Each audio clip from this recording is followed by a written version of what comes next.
Halo investor dan tradership, pada hari Selasa tanggal 18 Januari 2022, sidang paripurna Dewan Perwakilan Rakyat secara resmi menyetujui rancangan Undang-Undang Ibu Kota Negara yang pindah dari Jakarta ke Penajam Pasir Utara, Kalimantan Timur menjadi undang-undang. Di video ini kita akan membahas tentang yang pertama, tujuan daripada pemindahan ibu kota dan prospek Indonesia ke depan. Yang kedua, komposisi dana untuk pembangunan ibu kota. Dan yang ketiga, peluang investasi apa yang bisa kita peroleh sebagai seorang investor. Mari kita kupas satu persatu.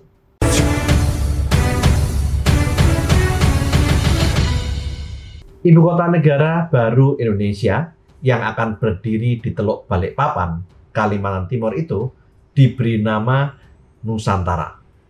Nusantara dipilih karena sudah ikonik di internasional, menggambarkan kenusantaraan Republik Indonesia dan mampu mendeskripsikan konseptualisasi atas wilayah geografi Indonesia dengan konstituen pulau-pulau yang disatukan oleh lautan dan menjadi pengakuan kemajemukan geografis yang disertai dengan kemajemukan budaya Indonesia.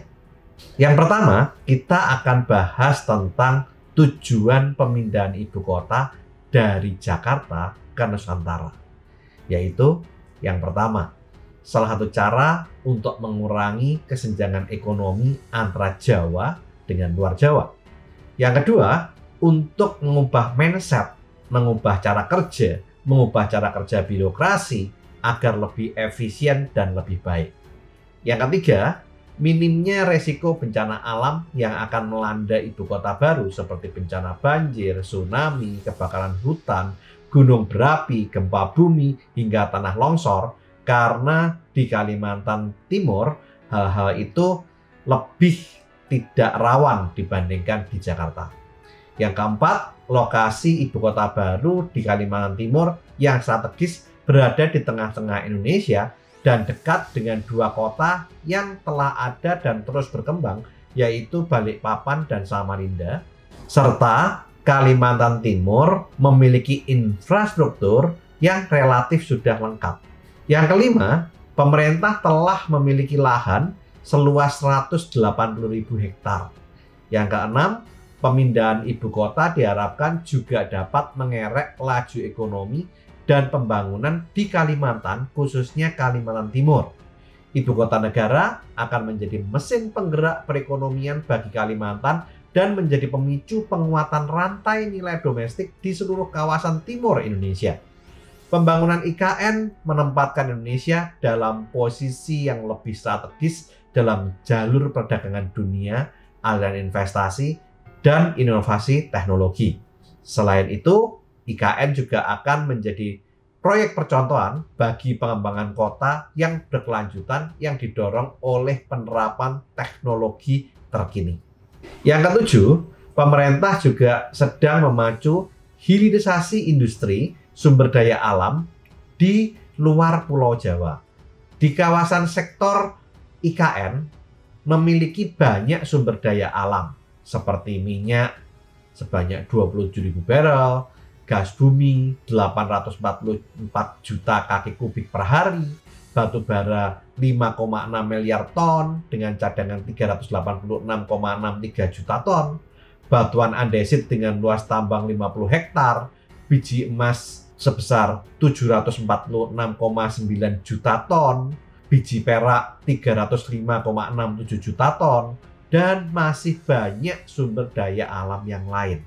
Sehingga dampak dari pemindahan ibu kota akan mendorong pemerataan penduduk sehingga memicu aktivitas ekonomi yang berakibat terjadinya pemerataan ekonomi nasional.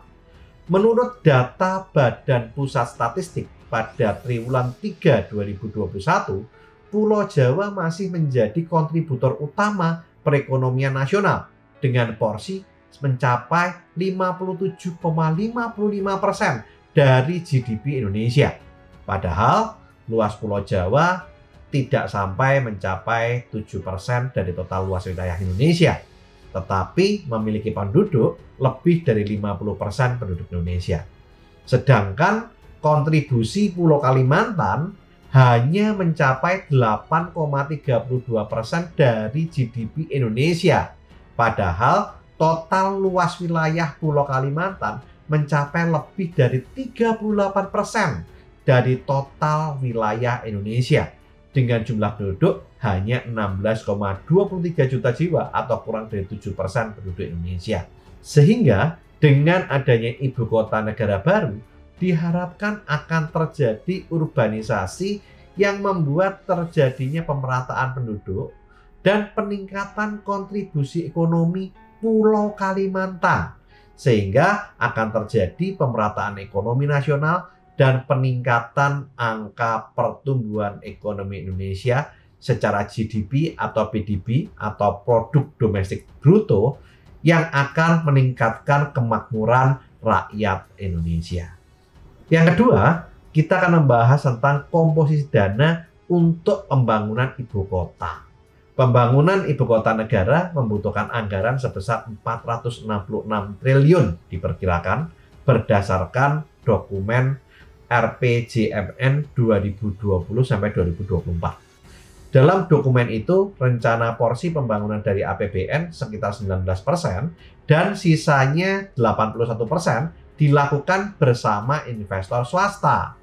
Banyak investor yang saat ini ingin berpartisipasi dalam pembangunan ibu kota negara karena ibu kota negara dibangun beda dari kota-kota lain di dunia karena akan dibangun dengan istilah sustainable environment city, green city, smart city yang bertujuan membangun sebuah kota yang tetap berwawasan menjaga lingkungan sehingga akan menarik internasional sebab mereka juga punya kepentingan karena ibu kota negara juga milik bangsa-bangsa di dunia.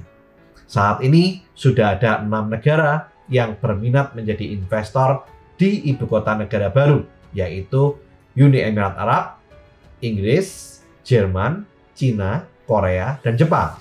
Ada kabar juga bahwa perusahaan milik Elon Musk, Space Exploration Technology Corporation atau SpaceX, melirik lokasi ibu kota negara yang baru di Kalimantan Timur untuk dibangun landasan pesawat terbang dengan kecepatan luar biasa. Disinyalir, pesawat itu bisa memiliki waktu tempuh dari Indonesia ke Amerika Serikat hanya dalam waktu 1,5 hingga 2 jam. Dalam hal ini, pemerintah akan selektif dalam memilih investor yang akan diajak bekerja sama untuk mencegah terjadinya kerugian negara. Jangan sampai seperti yang dikhawatirkan banyak orang akan dikendalikan oleh pemilik modal.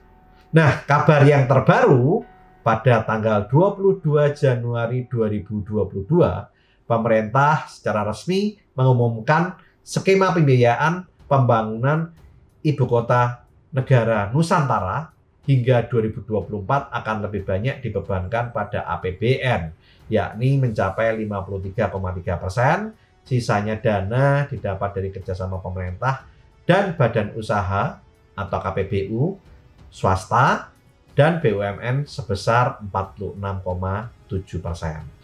Menteri Keuangan Ibu Sri Mulyani mengungkapkan tahap pertama pembangunan dan pemindahan ibu kota negara yang dimulai pada tahun 2022 sampai 2024 memang bisa lebih banyak menggunakan dana APBN yang diambil dari yang pertama, klaster penguatan pemulihan ekonomi yang mencapai 178,3 triliun dari total anggaran program PEN tahun 2022 yang mencapai 455,62 triliun untuk membangun ibu kota negara di Kalimantan Timur sebagai trigger awal dengan menyiapkan infrastruktur dasar. Karena pembangunan infrastruktur dasar akan menciptakan nilai dan aktivitas ekonomi bagi warga sekitar, sehingga pembangunan ibu kota negara masuk kriteria program PEN. Yang kedua, alokasi dana APBN untuk Kementerian PUPR sekitar 110 triliun untuk berbagai program.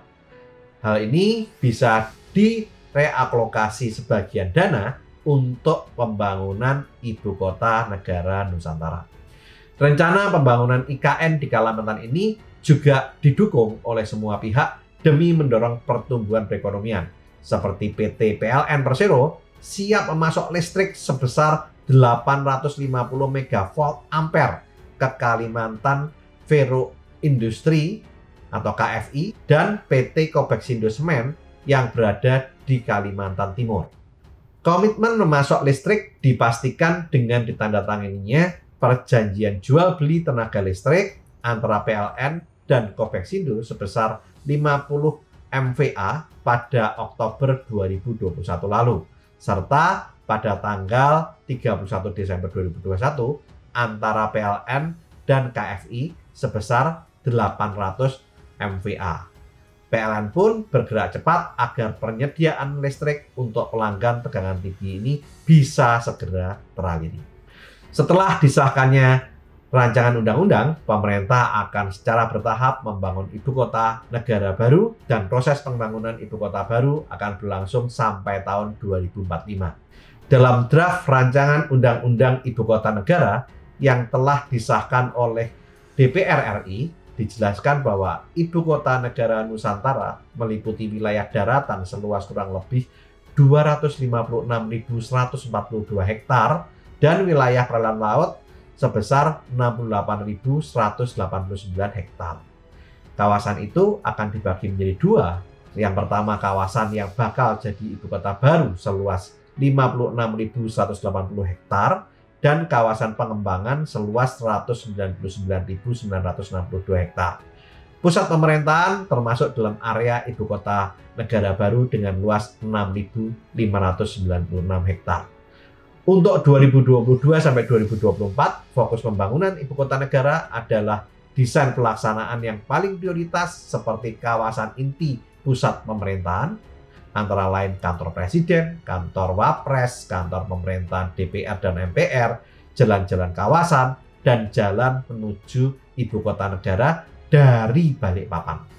Pembangunan infrastruktur dasar ini dimulai dari sumber daya air yang berupa drainase untuk pengendalian banjir, kemudian penyediaan air baku dengan dibangunnya infrastruktur sumber daya alam seperti bendungan, tanggul, dan sungai, kemudian infrastruktur konektivitas seperti jalan akses maupun logistik untuk memudahkan mobilitas orang, bekerja, maupun barang. Kemudian di bidang cipta karya akan dilakukan pembangunan di kawasan inti pusat pemerintahan seperti land development atau pengembangan lahan dan dipasang drainase lingkungan, membuat kafling untuk menentukan di mana kawasan istana, perkantoran, perumahan, maupun peruntukan fungsi yang lainnya. Pembangunan infrastruktur lain yang akan dilakukan di ibu kota negara selain infrastruktur dasar dimulai dari telekomunikasi, energi, serta transportasi.